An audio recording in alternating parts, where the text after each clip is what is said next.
글쎄 안 들려 들을 뉴스 없어 아무 뉴스도 귀에 들어오지 않아 듣고 또 들어도 들을 뉴스 없어 만든 게 2%야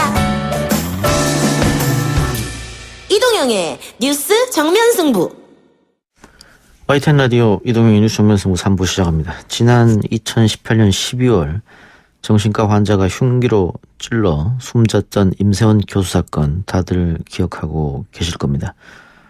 그런데 이번에 또 정신과 의사 한 분이 희생되는 사건이 벌어졌습니다. 임세원 교수 사망 이후 의료인에 대한 폭행 처벌을 강화하고 있는 임세원법이 통과됐습니다만 유사 사고는 끊이지 않는데요. 관련해서 정신과 전문의 한 분과 이야기 나눠보겠습니다. 경희대 정신건강의학과 백종우 교수 연결합니다. 교수님. 네, 안녕하십니까. 네, 안녕하십니까. 네. 이번에 부산에서 발생한 사건인데요. 의사가 환자에게 병원 내 흡연 문제로 퇴원을 공고했는데 그것에 앙심을 품고 이런 일을 저질렀다. 어떻게 이 사건 보고 계십니까? 네, 사실 오늘 일어난 사건이라 굉장히 충격이 큽니다. 예. 그리고 좀 정확한 사건의 경과에 대해서는 좀 경찰 조사를 저희도 기다리고 있는 상황이고요. 예. 예, 그래서 지금 파악 중인데 이게 증상에 의한 것인지, 예, 또는 어떤 성격적인 요인인지 뭐 여러 가지 가능성을 생각하고 있습니다. 예.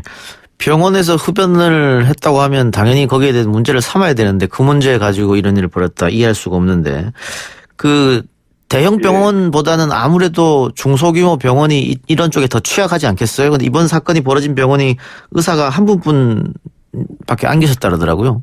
네, 저희도 굉장히 우려했던 부분인데, 예. 일단, 말씀 맞다나 이제 그런 이유로 이런 커다란 일을 벌이게 됐을까, 상식적으로는 잘 이해가 안 되기 때문에, 예.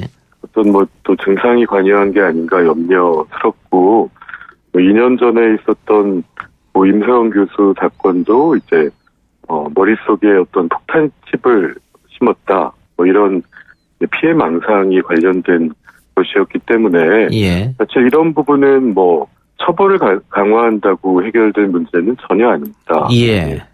그 처벌을 강화해서 끊을 수는 없다고 보고요. 저도 거기는 동감합니다. 네, 이거 만약에 어떤 발작에 의한 일이었다고 하면 그런데 그 임세원법이 제정이 됐고요.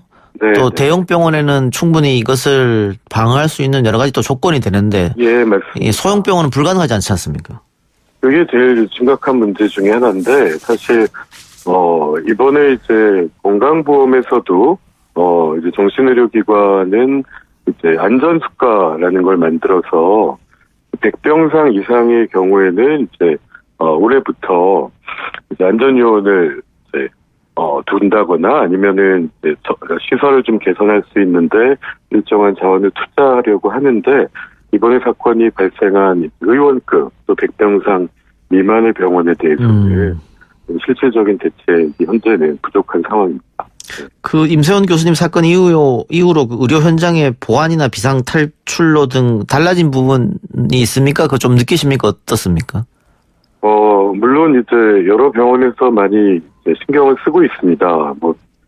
이제 연문을 공사를 한 병원도 있고 또 안전요원을 배치한 곳도 있는 건 사실인데 아직 이게 비율로 따지면 절반이 좀 넘는 수준이고요. 또 실제 의원 같은 경우는 예를 들어서 영국 같으면 정신건강의학과 병의원에서 경찰에 전화를 하면 전화를 받기도 전에 일단 출동부터 합니다. 예. 그래서 이게 아무래도 의원급에 대해서는 경찰의 어떤 지원 시스템이나 도움이 굉장히 절실한 상황입니다. 예. 그런데 그 현장 이야기를 좀 들어보면요. 꼭 정신질환 환자에 의한 사건 사고가 아니더라도 네. 주치자에 의한 사고도 있고 말이죠. 맞습니다. 예, 다른 보복을 하려고 한 치료에 대한 보복적인 일도 있고 여러 가지가 동시다발로 일어난다면서요. 예, 그건 사실 정신건강의학과의 문제만은 결코 아닙니다. 예. 작년에 이제 보건복지부에서 한 전수조사에서도 정신건강의학과가 증상에 의한 게 높긴 했지만 말씀하신 것처럼 다른 과에서도 발생하고 있고요. 응급실에서의 어떤 최추자 폭행은 이미 여러 차례 보도가 된 상황이기 때문에 사실 이 병원에서의 이러한 통역의 문제는 의료진의 생명뿐 아니라 이용하는 국민의 생명의 문제이기 때문에 대책이 더 절실하다고 생각합니다. 예. 어떻습니까? 방금 응급실 얘기도 해주셨는데 다른 환자한테 피해도 줄 수 있으니까 네. 정부에서 어떤 대책을 마련해 줬으면 하는 생각을 갖고 계세요? 사실 이미 이게 사회가 이 산업화되고 핵가족화되면서 이 가족이 정신질환을 책임지는 게 매우 힘들어졌습니다. 예. 작년에 발생한 안인득 사건이나 또 임세원 교수 사건만 해도 이제 이런 중증 정신장애 환자가 이제 지역사회에 방치되다가 예. 부모님은 연로하고 아프시고 이런 상태에서 이제 재발을 하면서 이게 발생하고 있거든요. 예. 근데 이미 미국이나 유럽에서는 1980년대, 90년대 초반부터 이런 일이 발생했습니다. 그래서 법적인 정비도 해서 이런 일부 인권과 함께 이런 위험성이 있는 분들은 이제 정신건강 심판원이나 사법입원 같은 형태로 이제 치료를 꼭 받게 예. 하고 또 이제 정기적으로 사례관리자가 방문해서 상태를 챙기고 이런 이 사회적 노력이 있어야 이게 예방이 되지 이런 시스템이 없으면 이런 사고가 발생하고 그런 편견은 높아지니까 이런 환자분들은 더 숨게 되고 그러면 또 사고가 나는 이런 악순환으로 가서는 절대 안 될 것입니다. 예. 가족에 의지하는 것만이 아니고 사회적 시스템으로 치료를 지속적으로 받을 수 있는 그런 게 필요하고 또 아까 말씀하셨듯이 경찰과 연계된 병원과 경찰이 그런 것도 네. 좀 필요할 것 같습니다. 예, 반드시 필요하다고 생각합니다. 알겠습니다. 저 임세원 교수 일 관련해서 좀 여쭤볼 게 있는데 네. 임세원 교수 사망 이후 의사자 지정 논의가 이루어졌었는데요. 복지부 의사상자 심사위원회에서 의사자 불인정 결정을 내렸습니다. 네. 그래서 당연히 유족들은 반발했고 행정소송을 냈고 그 선고가 이제 8월 말에 있는데 네. 교수님은 당시에 의사자 불인정 결정 듣고 어떤 심정이셨는지요? 너무나 안타깝고 또 이해를 할 수 있는 면이 있다면 이 의사자에 관한 법이 보상과 관련해서만 굉장히 좁게 만들어져 있습니다. 예. 해외 법들은 사실 그 의사자라는 게 이제 명예를 통해서 이제 유족을 위로하는 이런 의미도 있기 때문에 사실 그런 이제 칼을 들고 다가오는 최악의 상황에서도 주변에 이제 동료들을 먼저 생각하고 멈추고 대피하라고 하고 112에 신고하라고 하고 이런 구조 활동을 했음에도 불구하고 예. 기준이 상당히 이제 좁은 게 너무나 안타깝고요. 그래서 저희가 이걸 계기로 좀 우리 사회가 그런 의료운 죽음을 어떻게 대할 것인가 이제 폭넓은 논의가 필요하다고 생각하고요. 예. 또 법원에서 또 현명한 판단을 내려주기를 기대하고 있습니다. 알겠습니다. 자, 그런데 한편으로는 이 정신질환자들에 대한 일반 국민들의 공포, 그러니까 묻지마 폭행 사건, 묻지마 살인 사건도 있었고요. 맞습니다. 예, 또 이 병원에서 이런 의사를 향한 이런 또 살해 사건도 있었습니다. 그런데 모든 정신질환자들이 잠재적 범죄자다 이렇게 또 볼 수는 없는 노릇 아니겠어요?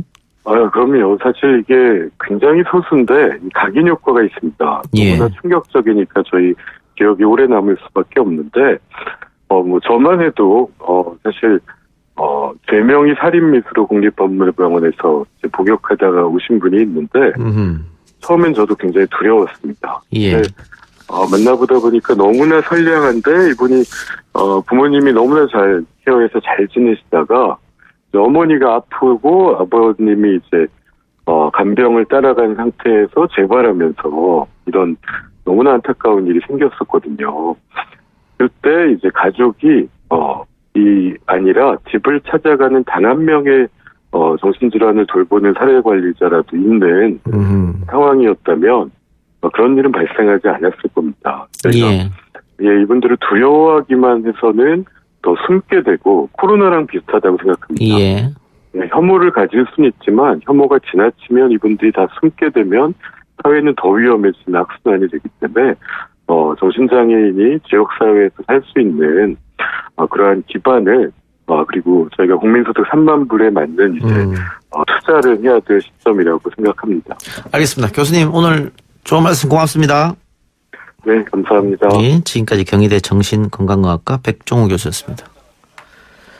재난 안내방송입니다. 오늘 오후 5시 50분에 연천군 필승교 수위가 12m를 초과하여 위기경보 주의 단계를 발령하오니 연천군 파주시 등 임진강 유역 인근 주민은 지자체 대피 명령 발생 시 안내에 따라 신속히 대피하여 주시기 바랍니다. 이상 한강 홍수통제소에서 알려드린 재난 안내방송이었습니다. 뉴스 신동 이 작가와 함께하는 비포장 뉴스 해학 뉴스 정면 승부.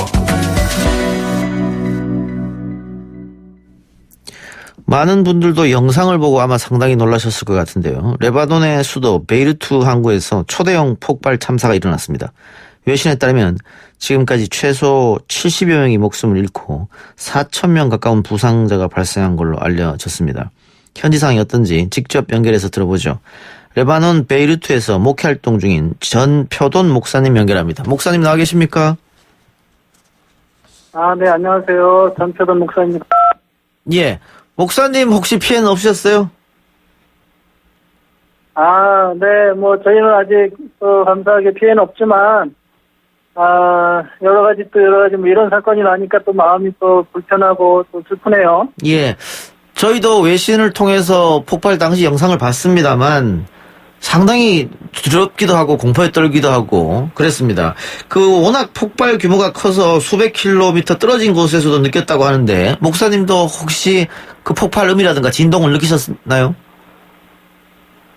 네. 저희도 한 8km 정도 떨어져 있는데 폭발음도 들었고요. 또 폭발 후에 생기는 그 후폭풍까지 이제 느꼈어요. 그리고 제 아내 같은 경우는 이제 폭발음 때문에 몇 시간 동안 또 귀도 좀 아팠었습니다. 예. 현재까지 피해자 숫자는 어떻게 집계되고 있습니까? 현재까지 피해자가 공식적으로 이 나라 적시사에서 알려진 상황은, 생각보다 상당히 많은 피해자가 생겼어요. 현재 한 100명 이상의 사망자가 발생했고요. 어허. 그리고 실종자도 한 100여 명 정도 발생했습니다. 이제 실종자는 지금 아직 찾지 못하고 있는 상황 같고요. 예. 또 부상을 당하신 분들도 한 4,000명이 좀 넘게 집계되고 있는데 계속적으로 이제 늘어나는 것 같습니다. 숫자가. 예. 아까 저희가 외신을 봤을 때는 사망자가 70여 명인데 지금은 100명이 넘었다. 그리고 실종자도 100명이 넘는다. 이게 자꾸 이제 늘어날 것 같은데 좀 네. 안타깝습니다. 우리 교민 피해는 혹시 네네. 파악이 됐습니까? 현재까지 이렇게 알려진 바로는 이제 한인분들에 대한 피해는 없는 것 같습니다. 감사하게도. 그리고 이제 본인들이 이제 거주하고 있는 유리창이라든가 이런 것들은 좀 이제 파손되는 경우는 있었지만, 실제적으로 인체에 해를 받으신 분은 한 분도 없으신 것 같습니다. 예.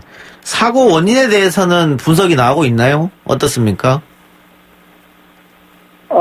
아직까지는 정확한 이유를 이렇게 공식적으로 정부에서 말은 하고는 있지 않습니다. 그리고, 중요한 건 이제 이 사고로 인해서 이제 소화기 쪽에 굉장히 위험한 화학물질들이 이제 날아다니니까, 외출을 좀 자제하라는 얘기는 있고요. 또, 이렇게 확실하진 않지만, 외부의 공격도 있을 수 있다.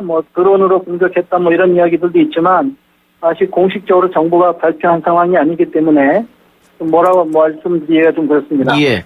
그러면 공식적으로 왜 이런 일이 벌어졌는지 아직 파악이 안 되는데 확실한 것은 유해 물질은 떠다니고 있다. 공기 중에. 그렇게 볼 수 있겠네요. 네네. 예. 네, 그래서 이제 창문 다 닫고 외출 자제하고 그리고 이제 지금 한 2주 동안 비상계엄령을 선포했습니다. 2주 동안이요? 준전시 상태 같은 거죠. 네네. 예, 준전시 상태라고 말씀해 주셨는데 그러면 전기라든가 수도라든가 도로라든가 의료라든가 이런 기존에 있었던 인프라는 어때요? 사실 베이루트가 이렇게 큰 도시가 아닙니다. 수도이긴 하지만 예. 베이루트가 사실 해안가에 있는 도시거든요. 해안가에 있는 도시인데 해안가에 있는 포트에서 이제 발생한 건데 사실 이 사건이 터지기 전부터 경제가 너무 많이 좋지 않아가지고, 전기 사정이 이제 늘 불안정했었습니다. 근데 이제 아마 이 상황이 이 폭발로 인해서 또 전기나 이런 부분들이 굉장히 좀 더 열악해질 수 있는 부분은 있고요. 사실 그 경제가 너무 안 좋다 보니까 의료도 사실 의료진들에 대한 뭐 병원 같은 경우에도 많이 인원을 감축한 상태였었거든요. 예. 이제 이번 사태로 부상자들과 사상자들이 많이 발생해서 적절한 치료가 진행될지 상당히 걱정되고 있습니다. 그런 부분에 있어서는. 예. 네. 방금 말씀하신 것처럼 너무 많은 사람들이 사망하고 실종됐기 때문에 이게 뭐 사체 수습부터 시작해서 실종자 수색 또 의료 지원 이게 국제사회의 지원과 관심이 좀 필요할 것 같습니다. 혹시 당부의 말씀 있으면 좀 해주시기 바랍니다. 아니면 뭐 국제사회부터 지원의 말씀을 부탁드려도 좋고요. 혹시 한국에서 사실 그 인도주의적인 어떤 차원에서 도울 수 있으면 참 좋겠다는 생각이 듭니다. 사실 레바논이 여러 가지 경제적인 어려움도 있고 또 의료 인프라가 많이 열악해서 지금 이 상황을 자체적으로 제대로 이제 뭐 정리하면서 잘 처리할지가 상당히 의문이 되니까 이런 경우에 또 한국에 있는 어떤 탁월한 의료진이라든가 또 어떤 도움을 줄 수 있는 우리나라 그 뭐 소방대입니까? 뭐 이런 예, 쪽에서 좀 많이 와서 도움을 줄 수 있으면 어떨까 생각이 듭니다. 예, 너무 좋을 것 같습니다. 예, 119 구조대도 있고 또 의료 지원팀도 있고 우리나라가 가서 좀 도와줬으면 좋겠다 그런 말씀. 알겠습니다. 어려운 상황에서 오늘 전화 연결 고맙습니다. 네네, 수고하십시오. 감사합니다. 네, 지금까지 레바논 베이루트 현지에서 전표돈 목사였습니다.